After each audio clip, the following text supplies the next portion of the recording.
Halo teman-teman semuanya, apa kabar? Kita bertemu kembali di kelas kuliah spiritual. Oke, kali ini kita akan membahas satu topik yang sangat menarik, topik yang sudah umum, ya, topik yang biasa sebenarnya, bukan suatu hal yang sensasional, yaitu tentang problem, tentang masalah. Ya, tapi kali ini kita akan membahasnya dengan cara yang bukan dengan cara, tapi dengan konten yang berbeda karena kita akan melihat masalah dari sisi pandang yang spiritual, ya, yang berbeda lah daripada pembahasan-pembahasan yang biasanya. Oke, nah di video kali ini saya akan membuat suatu hal yang berbeda karena kalau spontan-spontan, ya kadang-kadang kita harus spontan, kadang-kadang kita harus juga terplanning. Spontan itu bagus karena namanya juga kuliah spiritual, ya memang kita harus spontan, ya. Jadi apa yang keluar, apa yang ada di pikiran saya langsung saya keluarkan. Tapi untuk edisi kali ini saya akan coba untuk tidak spontan, artinya saya sudah bikin makalahnya dulu, ya. Karena apa? Karena kadang-kadang kadang-kadang waktu spontan itu ada banyak materi yang sebenarnya terlewatkan karena saking saking asiknya ngobrol, ya. Jadi materi terlewatkan. Tapi ada kalanya kita akan spontan, ada kalanya kita akan menggunakan bagan-bagan seperti ini. Oke? Jadi saya sudah buat bagan-bagannya agak berbeda, tidak seperti biasanya, supaya penyampaian ini nggak ada yang tertinggal. Jadi kalau sudah nulis dulu seperti ini sudah apa ya? eh, sudah sudah ada polanya sehingga nggak mungkin ada yang belum tersampaikan. Oke, nggak apa-apa. Kita harus balance antara spontan dan nggak spontan. Oke, mari kita masuk ke pembahasan kita. Ya, masalah betul ya tulisannya, begitu ya tulisannya problem. Ya, masalah ini kalau bahasa Inggrisnya namanya problems. Oke, jadi masalah itu kalau kita mau menilai secara objektif, ya, itu sebenarnya adalah suatu kesempatan, ya, suatu opportunity, suatu kesempatan atau suatu pertanda bahwa sebenarnya kita ini mau naik kelas. Ya, jadi seperti kalau kita ini mau ujian kenaikan kelas, kalau zaman SD dulu kelas 1 naik ke kelas 2, ada ujian akhirnya. Ya, ada ujiannya yang menentukan Anda layak nggak sih naik kelas. Ada sudah selesai nggak sih dengan problem yang sekarang. Ya, jadi persyaratan orang ini naik kelas apa enggak itu tergantung dari apakah Anda sudah selesai menyelesaikan menyelesaikan pelajaran yang sudah ada di periode sekarang. Ya, taunya dari bagaimana dengan cara diuji. Ya, dengan diuji dengan apa? Diuji dengan problem. Jadi kalau Anda mengerjakan soal-soal ulangan di sekolah itu, ya sebenarnya Anda mengerjakan problem, betul? Ya, jadi Anda menyelesaikan problem.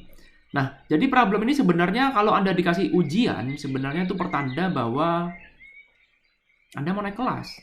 Karena kalau Anda masih belum selesai belajarnya, pasti nggak akan ada problem. Kalau Anda belum dinilai, dirasa belum saatnya naik kelas, maka ya Anda akan belajar terus, tapi nggak pernah kena problem, ya, nggak pernah kena namanya problem persoalan, ya. Problem ini selalu biasanya konotasinya negatif, ya. Masalah nih konotasinya negatif itu biasanya selalu diidentikan dengan stres, capek, aduh ini stres. Oke. Nah, dalam hidup pun juga sama, ya. Dalam hidup juga sama, artinya kalau kita sudah dikenakan satu problem, maka artinya itu mungkin pertanda indikator bahwa kita naik kelas. Beda dengan kelas sekolah yang biasa kita lalui, kali ini guru pengujinya adalah hidup itu sendiri. Wow. Ya, jadi guru kita nih sebenarnya siapakah the real guru? Ya, the real guru itu ya hidup kita sendiri. Oke, hidup kita sendiri. Nah, jadi ini berguna bagi kita yang ingin mengadakan transformasi dalam hidupnya. Ya, ada teman-teman yang ikut kelas transform selama 6 minggu. Kalau misalkan kita mau mengubah diri, oke, menjadi pribadi yang baru, diri yang lama harus bertransformasi menjadi diri yang baru. Nah, biasanya dalam perjalanan ini kita akan mengalami banyak masalah, banyak problem. Itu nggak ada masalah. Ya, waduh, banyak masalah tapi nggak ada masalah. Ya, banyak problem ini wajar artinya, ya normal-normal aja. Justru malah kalau Anda berubah dari diri Anda yang lama ke diri Anda yang baru, itu tanpa problem, maka itu menjadi satu hal yang aneh, yang nggak alamiah. Justru ini harus terjadi, memang harus ada problem. Ya, jadi problem itu menunjukkan bahwa yes, benar, memang Anda sekarang lagi dalam proses untuk berubah. Paham maksudnya ya? Justru kalau smooth-smooth aja, nggak ada masalah itu, waduh ini malah tandanya besar, bener nggak saya berubah? Kenapa harus mengalami problem? Sebenarnya problem ini sebenarnya dimunculkan oleh pikiran kita sendiri. Karena segala sesuatu itu sebenarnya, segala sesuatu adalah netral. Jadi bukan positif, bukan negatif. Netral itu artinya bisa positif, bisa negatif, ya semuanya ada isinya. Jadi netral nih ada positifnya kalau Anda mau cari, ada juga negatifnya kalau Anda mau cari. Tinggal Anda fokus kemana. Nah, kenapa kemudian kita mengalami problem? Yang disebut dengan problem itu biasanya pasti satu hal yang negatif. Kok susah ya hidup saya dengan segala macam? Itu diakibatkan karena ada perubahan. Ya, jadi pikiran kita ini nggak menyukai yang namanya perubahan. Jadi setiap kali diri kita yang lama ini kan sudah satu paket dengan pikiran kita yang lama, betul? Apa sih yang membedakan diri kita yang lama dengan diri kita yang baru? Jawabannya adalah pikiran kita sendiri yang membedakan. Pola pikirnya yang berbeda, betul? Nah, untuk berubah itu nggak gampang. Ya, nggak gampang. Artinya kita harus memasukkan program, melakukan repetisi dan segala macam, melakukan berbagai macam upaya untuk bisa diterima oleh pikiran dan program itu dijalankan. Ya, jadi memasukkan program itu nggak bisa langsung kita memasukkan secara instan. Semua ada prosesnya. Nah, biasanya sepanjang proses itu kita akan mengalami banyak problem. Sebenarnya problem itu sebenarnya kenapa itu suatu kejadian dianggap sebagai problem? Karena pola pandang kita, karena cara pandang kita, karena cara kita menilai problem itu, cara kita menilai event atau kejadian itu. Nah, cara pandang kita ini masih menggunakan pola pikir yang lama, maka itulah munculnya problem. Ya, ini teorinya seperti itu. Kenapa bisa muncul problem? Karena Anda masih melekat pada diri Anda yang lama.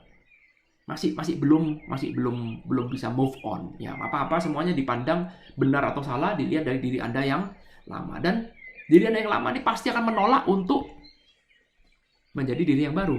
Pasti, nggak mungkin nggak. Nah, contoh sederhana misalkan sekarang income Anda paling gampang pakai uang ya. Income Anda sekarang 1 juta setiap bulan, rupiah ya. Anda punya goal bahwa saya akan menjadi orang lain, ya, saya akan menjadi diri saya yang baru dengan penghasilan 100 juta. Ya, semakin besar angkanya ini, jauhnya ini dari sini ke sini, semakin besar angkanya, maka semakin besar penolakannya, betul? Siapa yang menolak? Pikiran Anda sendiri. Ya, katakanlah Anda sekarang berhasil melalui step by step-nya, sehingga sekarang income Anda sudah naik dari 1 juta menjadi 10 juta misalkan, tapi masih belum 100 juta, masih cukup jauh. Ini udah ada peningkatan, ya. Tapi di tengah jalan mungkin Anda akan kena problem apapun itu, ya mungkin Anda buka usaha, kemudian barang Anda diretur, kemudian Anda punya klien yang bermasalah, yang jengkelin dan segala macam, sehingga Anda kesel, ya kemudian muncullah diri Anda yang lama nih, dia bilang, lah bener kan, mending jadi diri saya yang lama aja. Kita dulu yang lama cuman misalkan pegawai biasa. Nah sekarang kita buka usaha martabak misalkan, jadi pengusaha nih supaya meningkatkan income, ya. Nah waktu 10 juta ini tiba-tiba terjadi problem dengan bisnis kita dan akhirnya aduh udahlah jadi pegawai lah, bener hidup lu sudah bener-bener ada zona nyaman, betul? Nggak ada yang salah dengan ini. Jangan dibilang bahwa zona nyaman itu jelek, enggak. Ya jadi main itu selalu mencari, pikiran itu selalu mencari zona nyaman, ya. Maka bagaimana seninya adalah bagaimana membuat 100 juta ini masuk dalam zona nyaman, kan itu kan sebenarnya goalnya, betul? Bagaimana membuat 100 juta ini masuk dalam zona nyaman kita. Nah, ini kan proses, ya. Ketika ada 10 juta tiba-tiba ada problem, ya problem dengan bisnis Anda, dengan apapun, dengan hidup Anda, mungkin tiba-tiba terjadi problem keluarga dan segala macam, tiba-tiba kita nih diri kita yang lama nih manggil-manggil lagi. Nah, ini adalah titik penentu. Artinya Anda pro yang mana? Anda mau pro diri Anda yang lama atau pro dengan diri Anda yang baru?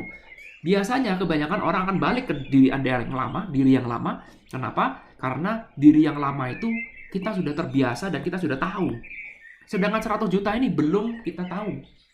Kita lagi menuju ke 100 juta, tapi kita belum pernah mengalami 100 juta. Sehingga pikiran akan lebih memilih, oke lah kita cari aman aja lah. Ngapain pusing-pusing? Akhirnya biasanya kebanyakan orang akan kembali ke dirinya yang lama. Jadi pahami ya?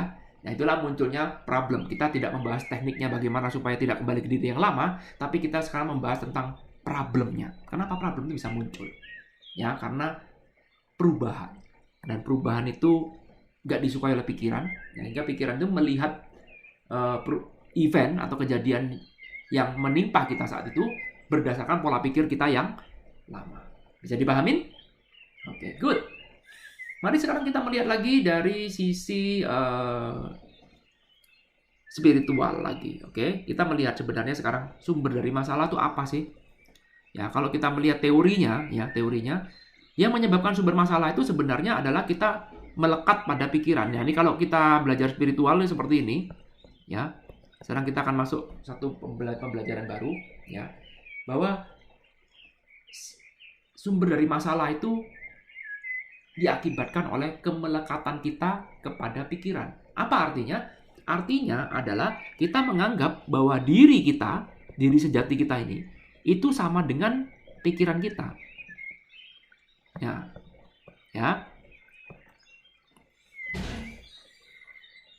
Saya ulangi lagi. Sumber masalah itu yang menjadi masalah adalah kemelekatan pada kita pada pikiran. Artinya apa? Menganggap bahwa diri kita ini sama dengan pikiran kita. Ya, coba kita lihat masalah apapun Anda yang sekarang Anda hadapi ini. Sebenarnya sumbernya cuma ini kan. Ya, saking hebatnya, saking luar biasanya masalah itu sehingga kita ini menjadi melekat sama masalah itu seolah-olah seperti ada lemnya, seperti ada magnetnya. Sebelum kita muter-muter jauh, ya, bahwa kalau kita lihat masalah itu adanya di zona pikiran. Betul? Simple rule. Bahwa yang disebut dengan masalah itu adanya cuma di zona pikiran. Artinya apa? Artinya kalau pikiran kita di turn off, di off kan sementara, maka apa yang terjadi? Masalah akan hilang. Jadi masalah itu zonanya ada di zona pikiran. Karena itu kalau orang sampai sinting, ya, jadi orang ini kepengen bebas dari masalah. Masalah ini membuat dirinya tidak nyaman. Saking kepengennya bebas dari masalah, sampai ada orang-orang tertentu yang jadi gila. Gila itu artinya apa? Gila itu artinya pikirannya sudah nggak sanggup lagi. Jadi masalah ini saking hebatnya. Jadi ibaratnya komputer ini sudah kena virus ya. Virus itu zonanya di mana? Di dalam komputer. Jadi kalau komputer dimatiin ya virus di dalamnya ya mati. Betul nggak ya? Jadi nggak ada namanya virus itu di luar komputer. Nggak ada. Virus itu zonanya di dalam komputer. Sama juga dengan pikiran ini. Ini pikiran sama seperti komputer kita. Masalah ini sama dengan virusnya. Sehingga membuat komputer kita jadi lemot. Sama juga dengan masalah kalau terlalu berat, ya kita tidak pernah mempelajari bagaimana cara menyelesaikan masalah. Sehingga membuat beban pikiran ini menjadi berat, makin berat, dan akhirnya kita menjadi stres, lama-lama konslet. Ya kalau orang ngomong lama konslet, pedot pikirannya. Ya akhirnya jadilah orang gila. Orang gila itu artinya apa? Pikirannya sudah out of control. Ya, dia sudah tidak bisa mengatur dia punya pikiran lagi. Artinya apa? Dia sudah totally lepas, udah. Ya. Jadi bedanya, ya kadang-kadang Anda bertanya, Pak, apa sih Pak bedanya orang yang menyadari pikiran dengan orang gila? Ya, kok kelihatannya sama aja. Kalau orang menyadari pikiran ya juga sama aja kan. Menyadari kita bukanlah pikiran. Ya. Kalau menurut saya, bisa salah juga, mau dikoreksi. Orang yang gila itu sebenarnya justru malah orang yang dikendalikan oleh pikirannya dia sepenuhnya. Artinya pikiran ini sudah benar-benar lepas selepas-lepasnya. Sehingga semau-mau dia muncul aja.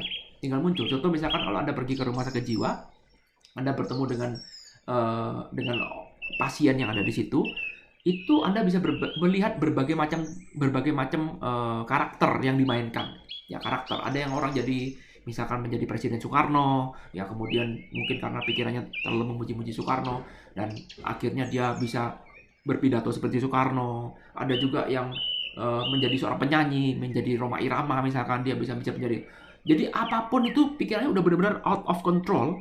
Ya, jadi dia nih sudah benar-benar dikendalikan total oleh pikirannya, sehingga ya masalahnya ya lepas. Jadi sebenarnya misalkan dia punya problem keuangan, ketika dia sudah gila, maka problem keuangan itu akan lepas.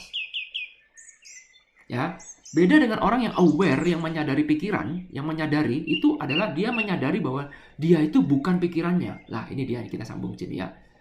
Ya, artinya bahwa ini tadi kita lanjut ya, menganggap diri sama dengan dari pikiran. Lupa bahwa kita itu diri kita, ya maksudnya diri ini itu tidak sama dengan pikiran kita. Berarti kalau kita nih bukanlah pikiran kita, berarti fokus pada jarak. Berarti kita nih ada jarak yang memisahkan, betul? Kita ada jarak yang memisahkan. Ini kita di sini, ini adalah pikiran kita.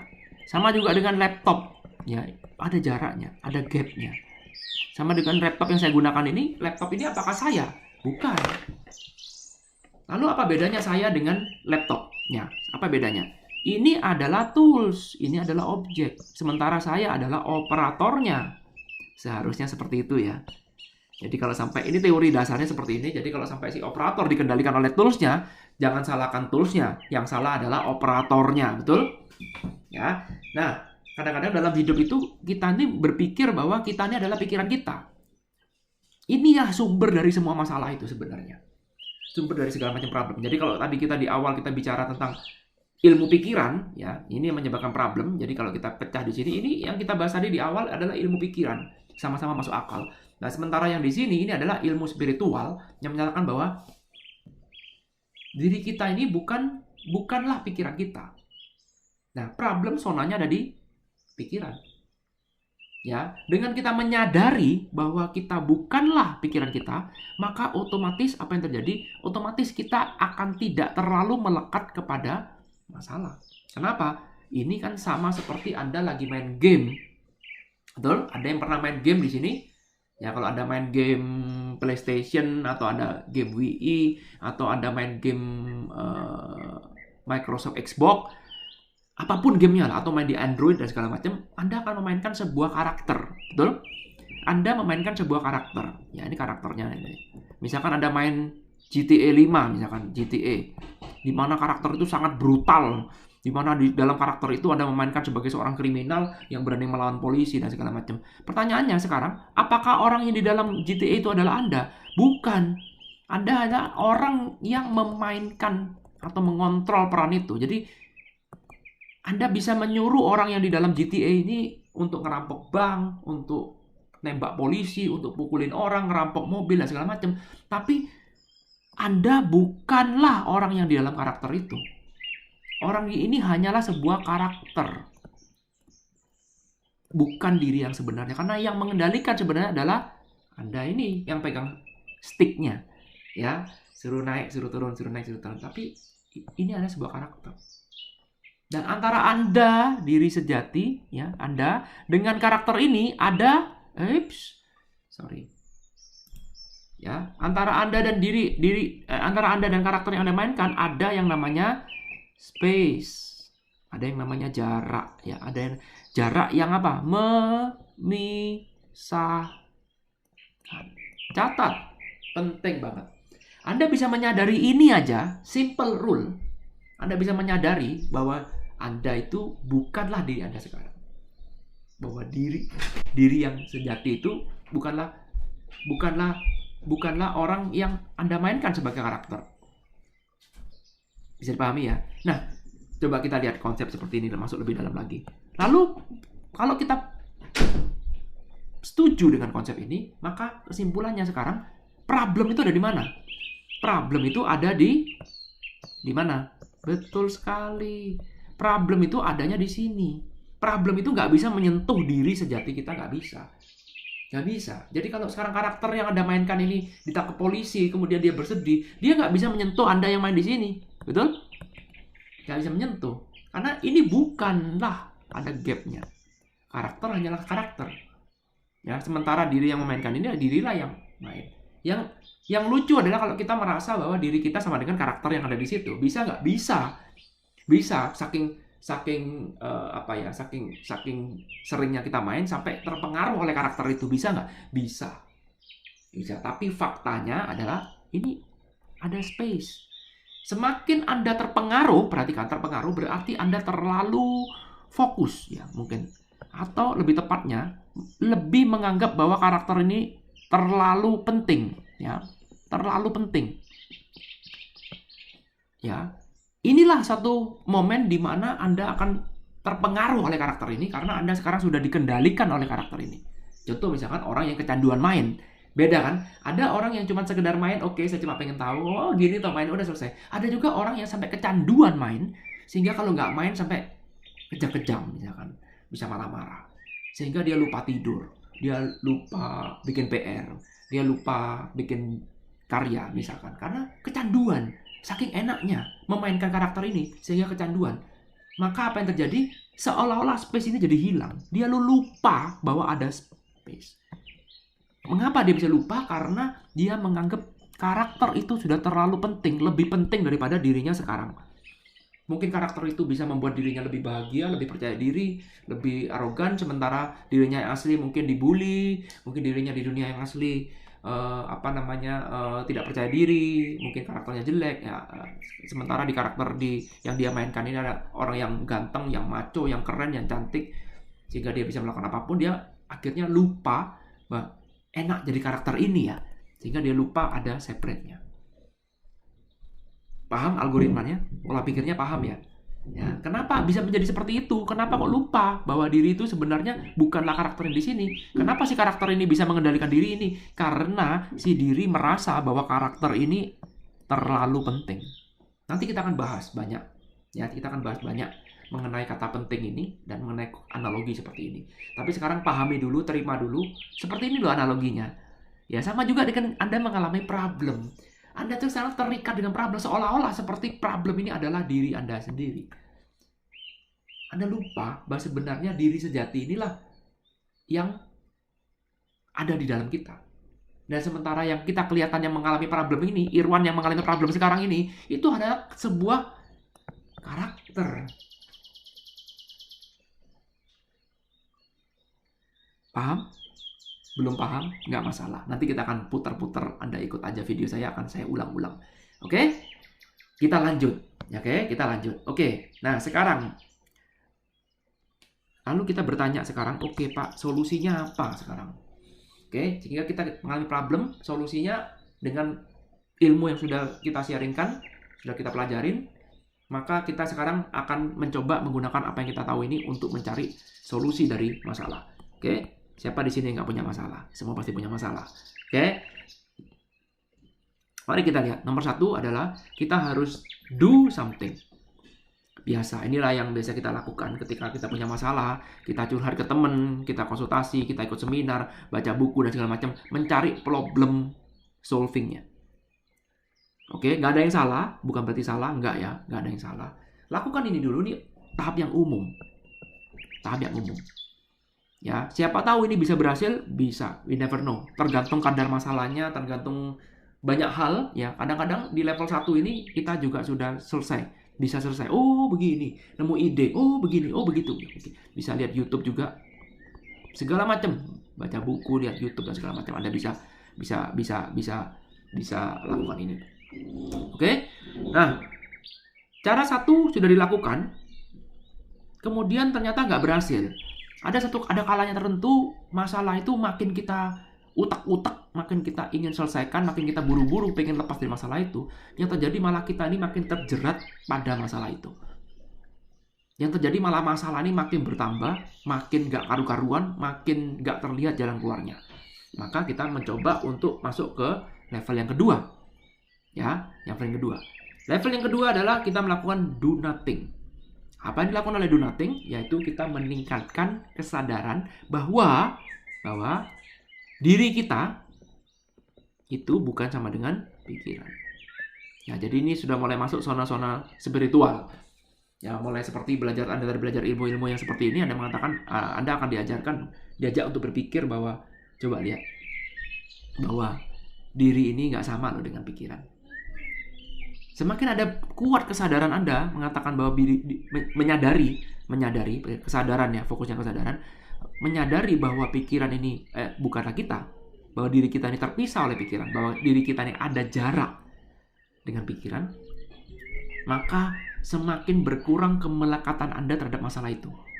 Biasanya di level 2 ini, solusinya akan muncul dengan tanpa diduga. Ya. Yang saya maksud dengan kemelekatan masalah, contoh misalkan Anda punya masalah hutang, saya tanya, 1 hari tidur 8 jam. Betul? Sisanya berapa? 18 jam. 16 jam.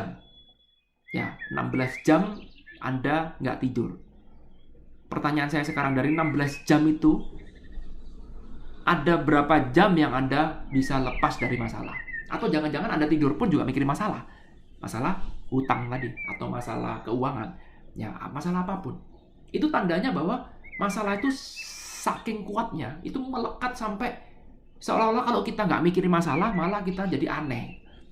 Ya, jadi seolah-olah menjadi satu habit bahwa masalah itu selalu kita pikirin, menjadi beban kita terus. Lama-lama menjadi suatu hal yang aneh kalau kita nggak mikirin masalah. Ya, nah itu namanya sudah kecanduan, sama seperti tadi yang kita konsepnya di sini. Semakin Anda dikendalikan, ya, jadi sama dengan konsep yang ada di sini, semakin Anda dikendalikan oleh masalah, makin Anda berkurang kesadarannya bahwa Anda itu bukan masalah Anda. Diri sejati itu bukanlah pikiran, bukanlah masalah, karena masalah cuma bisa terjadi di zona pikiran. Ya, sadari bahwa diri ini bukanlah pikiran. Oke? Biasanya, Pak, apakah cara kedua ini bisa selalu berhasil? Enggak juga, ya, enggak juga. Cara kedua ini ada orang banyak lakukan, ya. Salah satu metode yang paling bisa kita lakukan adalah dengan cara melakukan meditasi, dengan cara melakukan retreat, misalkan ikut retreat, ya, atau dengan cara tamasya, misalkan rekreasi ke sini ke sana. Ini juga salah satu metode yang bisa kita lakukan. Sedikit melupakan, ya, bukan cuma melupakan, tapi kita juga meningkatkan kesadaran bahwa kita hidup nggak cuma untuk masalah loh. Hidup kita singkat, masa isinya cuma mikirin masalah? Kita hidup di dunia ini untuk berbahagia, masa cuma isinya cuma menyesali hidup? Isinya cuma aduh ini itu, beban semua, ya. Terus tujuannya adalah kita mau menyadari bahwa kita bukanlah masalah. Tapi ada kalanya tertentu, ya, ada kalanya tertentu. Cara kedua pun juga nggak berhasil. Ya, sudah meditasi Pak, sudah ikut yoga, sudah retreat, sudah tamasya, sudah apalagi kegiatan keagamaan juga sudah, curhat segala macam juga sudah, melakukan segala satu sudah, buntu Pak, tetap Pak, bullshit lah semua, nggak ada, tetap, ya, mungkin sudah saking akutnya, ya.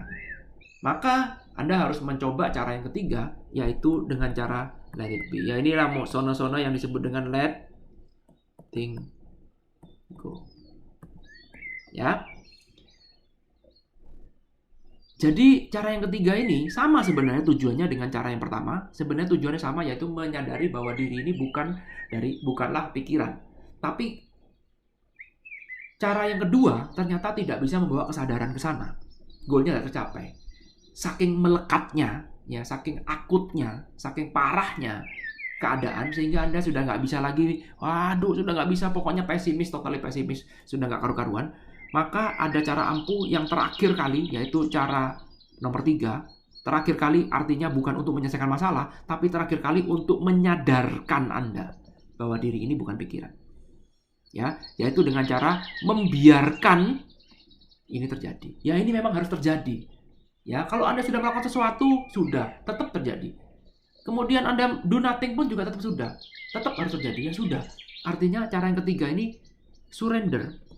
Bukan berarti kita menyerah negatif, ya, enggak juga. Pasrah, ya, kalau kita mau pasrah. Bukan pasrah yang bukan seperti itu, tapi artinya adalah kita menyadari bahwa jangan-jangan memang kita lagi perlu, perhatikan kata perlu, untuk mengalami ini.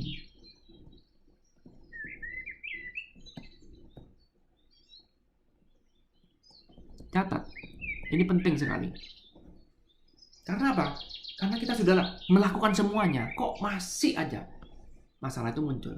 Jangan-jangan memang kita perlu untuk mengalami ini. Ya, tumbuhkan kesadaran bahwa kadang-kadang kita tuh gak paham tentang apa yang disediakan oleh hidup ini. Kadang-kadang kita tuh berpikir bahwa ini satu hal yang jelek, ternyata tahun depan, ternyata 2 tahun lagi, atau jangan-jangan bulan depan, kita akan tertawa dengan diri kita yang sekarang. Karena ternyata apa yang kita alami ini, ternyata menjadi batu lompatan kita untuk naik level yang lebih tinggi. Paham maksudnya? Jadi, ini memang menyakitkan. Aduh, saya dicaci maki orang, Pak. Saya gini, wah, ini anak saya begini, Pak. Istri saya begitu, Pak. Ini segala macam. Ini memang menyakitkan. Ya, jadi level 1, level 2 kita berusaha bagaimana caranya itu supaya masalah itu bisa tertangani, supaya kita tidak mengalami ini dan mengalami itu. Escape, termasuk juga lari dari masalah, atau kita menghindari dari masalah, supaya masalah itu tidak jadi. Tapi kok ternyata masih aja masalah itu nempel, malah semakin betah dia di sini. Maka jurus yang terakhir yang bisa kita lakukan adalah letting go, surrender. Jangan-jangan mungkin memang kita perlu. Kita tuh siapa sih sebenarnya? Karakter yang kita mainkan. Perhatikan. Disebut dengan kita. Apakah diri sejati perlu masalah? Enggak, Bapak Ibu. Ada diri sejati, ada karakter yang kita mainkan. Ya. Nah, Irwan ini cuma karakter yang saya mainkan. Diri saya sejati gak punya nama. Diri saya sejati gak punya nama. Yang punya problem siapa? Irwan, betul? Yang bangga dengan dirinya sendiri siapa? Irwan. Yang sukses luar biasa siapa? Irwan. Yang gagal luar biasa siapa? Ini, sonanya ada di sini. Yang stres siapa? Yang happy siapa? Semua ada di sini. Betul? Itu adalah karakter yang saya mainkan. Jangan-jangan, ya kembali lagi ke nomor 3. Jangan-jangan karakter saya ini memang perlu untuk mengalami ini demi kebaikan. Demi hidup yang lebih baik. Bukankah hidup kita di dunia ini adalah membuat diri kita ini mengalami suatu experience, pembelajaran. Itulah tujuan kita hidup secara spiritual, ya. Itulah tujuan kita hidup di dunia ini. Untuk mengalami. Ya, mengalami apa? Mengalami segala macam hal. Untuk belajar sesuatu lebih tepatnya, ya. Mengalami dan belajar dari pengalaman kita. Ya. Jadi ada target yang harus kita selesaikan dalam hidup ini. Jangan-jangan memang kita harus melewati experience itu. Ya. Dengan Anda mempunyai kesadaran seperti ini, ya. Ini membuat semangat Anda untuk menghindari masalah atau membenci masalah itu menjadi berkurang. Ya.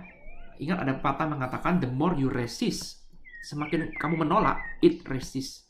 Ya, the more you resist, it persist.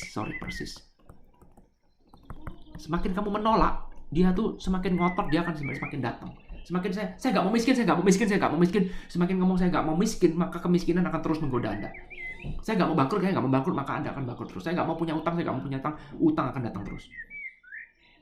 Ya, the more you resist is persist. Ketika kita berhenti untuk melawan, ya, menerima it is as it is, ya, menyadari bahwa kita nih bukanlah pikiran, ya, dengan kita punya yang ketiga ini, let it be, sudahlah. Perhatikan 1 dan 2 ini ada kata do-nya. Do nothing pun itu masih do, betul? Tapi yang ketiga sudah nggak ada kata do-nya. Artinya Anda nggak, ini simple sekali ya, yo wis lah. Yo wis ben katanya orang Jawa, yo wis ben lah. Yo wis lah. Memang ini harus terjadi. Ini harus terjadi dalam hidup saya. Dan saya menerima ini apa adanya. Perhatikan kata menerima. Acceptance, ya. Kata menerima. Inilah level tertinggi dalam menyelesaikan masalah, dan ini akan membuat secara otomatis Anda akan makin menyadari bahwa Anda itu bukanlah pikiran Anda. Secara otomatis. Bahwa masalah itu cuma ada di luar. Karena itulah kita mesti belajar sama bunga teratai. Bunga teratai itu daunnya nggak bisa dilewatin air. Dia tumbuh di lumpur, tidak ada satupun lumpur yang bisa melekat kepada dirinya. Itulah esensi dari diri sejati, seharusnya.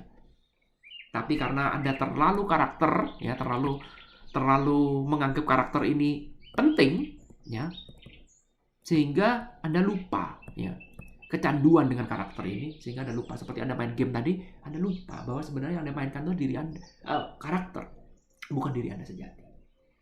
Oke? Perlu waktu untuk mencerna ini, ya. Sekali lagi, ini perlu direnungkan, bukan di logika, tapi perlu waktu untuk mencerna ini. Tapi saya yakin kalau Anda memahami 3 konsep bagaimana menyelesaikan solusi ini, atau Anda memahami pola pikir dari materi yang hendak saya sampaikan ini, maka Anda akan mengalami satu lompatan besar dalam menyelesaikan problem. Dan kalau problem Anda sudah selesai, ya, kalau problem Anda bisa dinyatakan lulus oleh hidup ini, maka selamat, Anda sekarang bisa naik kelas. Dikatakan naik kelas artinya apa? Sekarang Anda sudah tidak dipengaruhi oleh diri Anda yang lama. Artinya Anda sudah menang terhadap diri Anda yang lama. Sekarang Anda sudah bisa masuk menjadi diri Anda yang baru. Sekarang Anda bisa naik level sehingga diri Anda yang baru ini menjadi semakin mungkin, semakin masuk akal, sehingga kekuatannya menjadi semakin kuat, semakin cepat tercapai. Jadi selain Anda belajar teori ini selain untuk menyelesaikan masalah, ini juga merupakan modal bagi Anda yang ingin mengubah hidup menjadi versi Anda yang lebih baik. Oke? Terima kasih teman-teman sudah melihat video ini sampai akhir. Oke, jangan lupa dicatat ya. Jangan lupa dicatat setiap materinya kalau itu berguna bagi diri Anda. Kalau nggak berguna, lupakan saja, karena apa yang saya sampaikan ini saya juga cuma sharing, bukan ilmu saya ya. Anda juga boleh mengcopy ya, boleh, mau dibuat seminar ya boleh, tapi jangan lupa ya Bu ya, saya diajak untuk ikut seminarnya. Oke? Diajak untuk jadi pembicaranya supaya kita bisa bagi-bagi rezeki, win-win, semuanya win. Kalau Anda nggak win-win, maka nggak bisa continue. Oke? Kok malah ngomong seperti itu? Oke? Enggak, bercanda. Anda boleh lakukan apapun. Anda mau bikin e-book, Anda bikin apapun. Kalau ini bisa berguna bagi diri Anda, silakan lakukan. Anda mau copy paste juga boleh. Ini bukan ilmu saya. Oke? Bukan ilmu saya. Catat ilmunya. Yang terpenting adalah bagaimana ilmu ini bisa bermanfaat bagi hidup Anda. Ya, dan kemudian barulah bermanfaat bagi orang lain. Jadi nomor 1 harus bermanfaat bagi diri Anda dulu. Jangan sampai kalau ini nggak bermanfaat bagi diri Anda, lalu kemudian Anda mengajarkan pada orang lain hanya untuk kebutuhan materi. Itu namanya membeo. Ya, jangan sampai Anda membeo, tapi kata-katanya mungkin boleh sama, kata-katanya mungkin boleh beda, istilah-istilahnya mungkin boleh beda, cara penyampaiannya juga boleh beda, tapi intinya Anda harus paham. Ya, intinya Anda harus paham bahwa apa sih materinya. Ya. Oke, itu aja. Sampai ketemu nanti kita di video selanjutnya. Jangan lupa subscribe channel ini kalau memang berguna. Anda juga boleh sharingkan channel ini supaya saya bisa dapat iklan yang agak banyak. Oke, dan sampai ketemu di video selanjutnya. Oke, thank you. I love you. Bye.